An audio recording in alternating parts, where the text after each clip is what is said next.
The Cubot Cheetah 2 is the second joint venture smartphone from Cubot and Cheetah Mobile. Now the fingerprint sensor has been moved to the front, the design got an update and the price got even better. I'm s7yler and here comes my full review.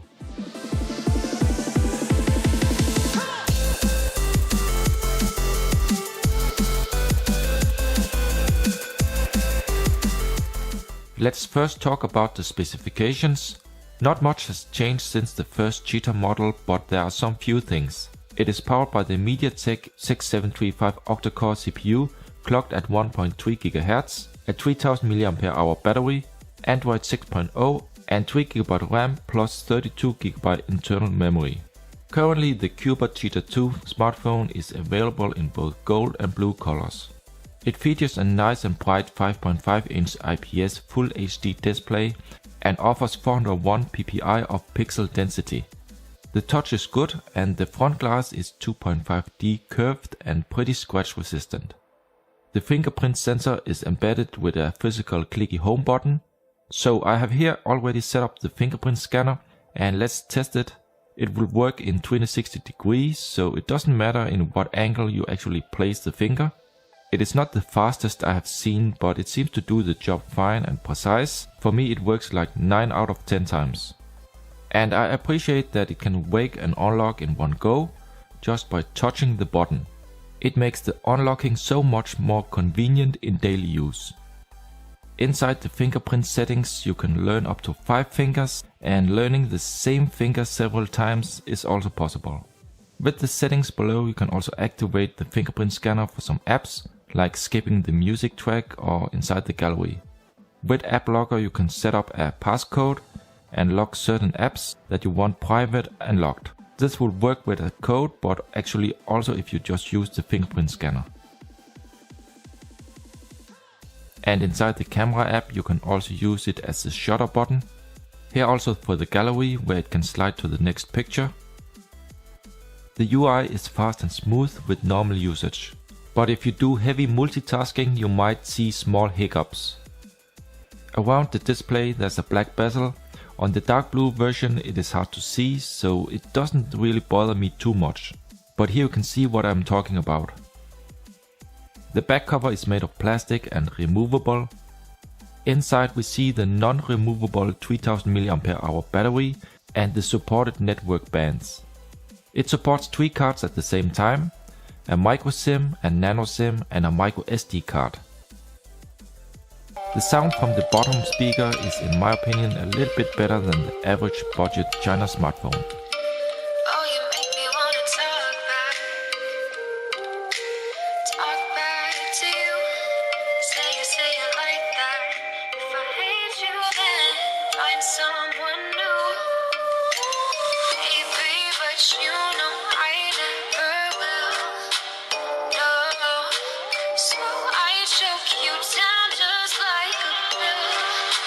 Smaller games run okay, but it's not recommended for heavy 3D games.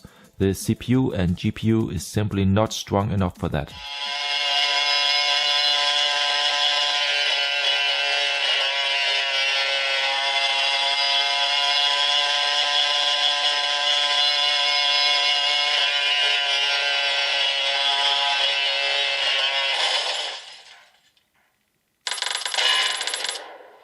The display is very bright with good colors and the viewing angles are excellent.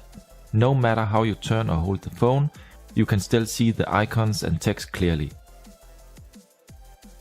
On the rear side we find a dual LED flash and an 8MP Samsung camera interpolated to 13.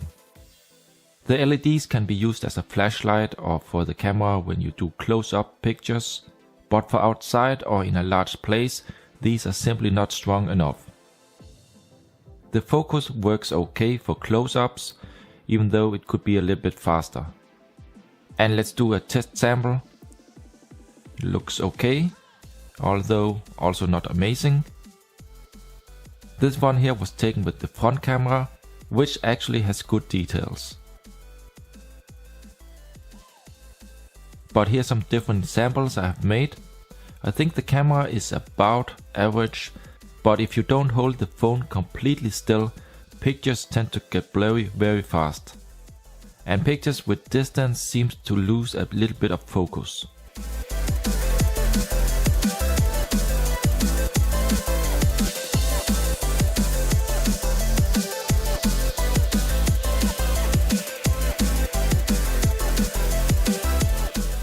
Let me now test USB on the go, and remember that this phone uses USB Type-C. Here you can see that the stick is found, and let's open it. And let me just test one picture from the USB stick. Rotation works, and let me zoom a little bit into the picture. Here you see that the touch panel is very smooth, no stuttering at all. So it is using a high resolution panel, which is nice to see. The phone also has a built-in gyroscope sensor. Here you can see that Google Cardboard works fast and nice. And the compass, of course, also works fine. The vibration in the phone is also very comfortable. It's strong and hard, but not too loud. The notification LED works in different colors, as always on or in a flashing mode.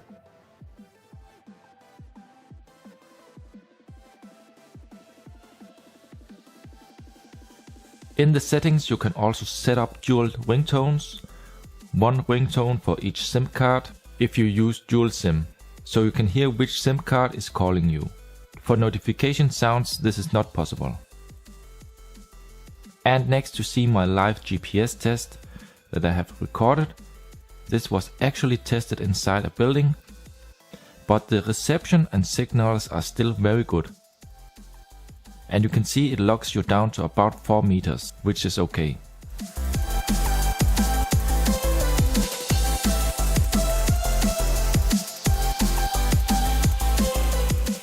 So in the rest of the video I will show you some info, try out different test apps and do various stuff with the phone.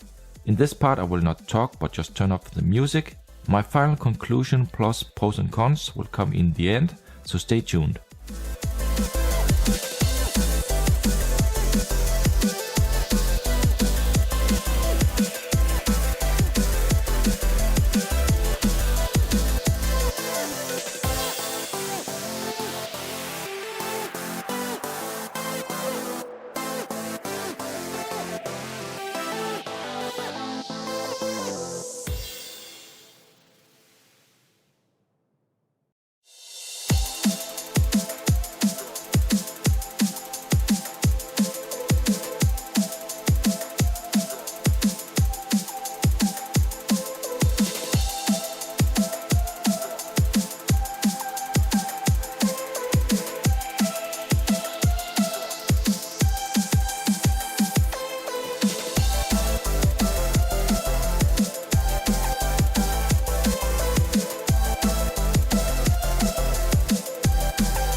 The Cubot Cheetah 2 is a very decent phone.